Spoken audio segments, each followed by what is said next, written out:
Mes chères populations de l'arrondissement de Niassia, ce 4 avril 2025, nous célébrons le 65e anniversaire de l'accession de notre pays à la souveraineté internationale. Je suis heureux de vous adresser à toutes et à tous mes chaleureuses félicitations. La célébration de la fête nationale nous rappelle que des hommes et des femmes célèbres ou anonymes ont payé jusqu'au sacrifice suprême le refus de l'asservissement de notre peuple. En votre nom et au mien propre, je rends hommage à nos résistants. Je salue avec respect et affection nos anciens combattants. Chers anciens combattants, pour votre contribution décisive à la défense du monde libre, le souvenir de vos sacrifices restera toujours gravé dans notre mémoire collective. La fête de l'indépendance met aussi à l'honneur nos forces de défense et de sécurité. À vous, officiers, sous-officiers, militaires du rang, je réitère ma confiance et la fierté de la nation. Les lieutenants des sous-secteurs 510, 513, 514 et le commandant de la brigade missile de Ziguinchor, recevez nos sincères remerciements par rapport au travail remarquable que vous êtes en train d'abattre tous les jours pour assurer la sécurité des personnes et de leurs biens. Le 65e anniversaire de l'accession du Sénégal à la souveraineté internationale est célébré ce vendredi 4 avril 2025 sous le thème « Vers la souveraineté technologique et industrielle des forces armées ». Ce défi nous interpelle tous dans un contexte mondial et sous-régional marqué par la multiplication des menaces. Nous vivons en effet une situation inédite qui appelle chacun de nous un comportement citoyen et une vigilance plus accrue. Ces défis engagent bien sûr l'État dont l'obligation première est d'assurer notre sécurité. Voilà pourquoi le chef de l'État du Sénégal, son Excellence M. Bassirou Diomaye Diakhar Faye, a entrepris de renforcer les moyens humains et matériels de notre force de défense et de sécurité afin que leur capacité opérationnelle soit à la hauteur des défis nouveaux.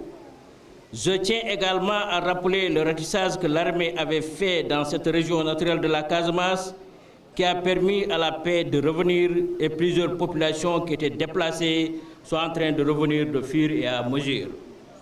Pour ces populations, son Excellence le Président de la République a lancé ce qu'on appelle le plan Diomaye pour la Casamance à travers son Premier ministre Ousmane Sonko.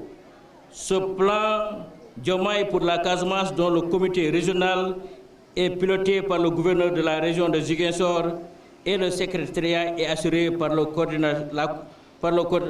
directeur général de l'ARNAC, a permis aux déplacés de retour de la Casamance naturelle en général et de l'arrondissement de Niassia en particulier de bénéficier du matériel de construction à travers le piment, à travers du matériel de maraîchage, des tricycles à travers le ministère de la microfinance, de l'économie sociale et solidaire, à travers Place et Prix, dont 83 personnes ont aussi bénéficié du transfert cash à hauteur de 150 000 francs par bénéficiaire à travers la délégation générale à la protection sociale et à la solidarité nationale.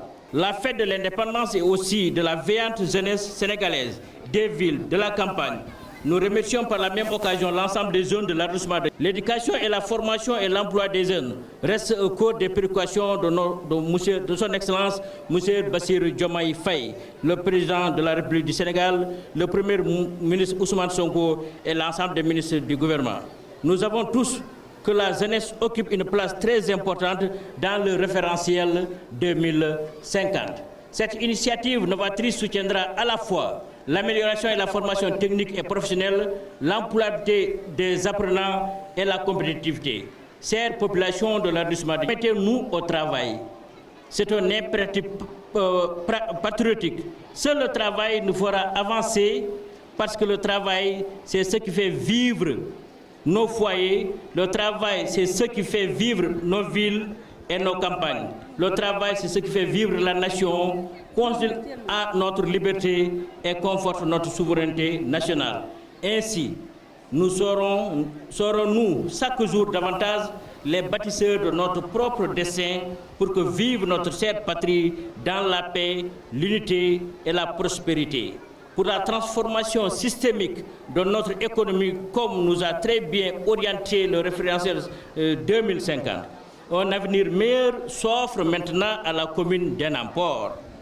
Dans le cadre de la mise en œuvre de l'agenda national de transformation Vision Sénégal 2025, les objectifs assignés au secteur de développement des pôles urbains dans l'ensemble des régions et villes secondaires par un meilleur équilibre économique et social et une meilleure valorisation de l'ensemble des territoires qui sont clairement déclinés dans l'axe 3 à travers l'aménagement et le développement durable doivent être matérialisés par la réalisation de 8 pôles territoires au Sénégal.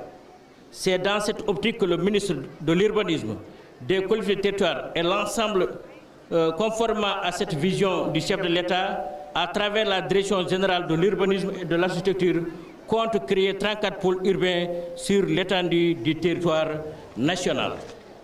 À cet effet, la région de Ziguinchor a été ciblée et un projet de pôle urbain est envisagé dans la commune d'Enampor. Par conséquent, un site de 500 hectares doit être identifié et sécurisé pour accueillir ce grand projet dans la commune d'Enampor, donc l'espoir est permis. Quand on parle de pôle urbain, c'est imaginer d'ici peu, si ce projet se réalise à Enampor sera comme Diomniadio. Nous souhaitons que ça se réussisse.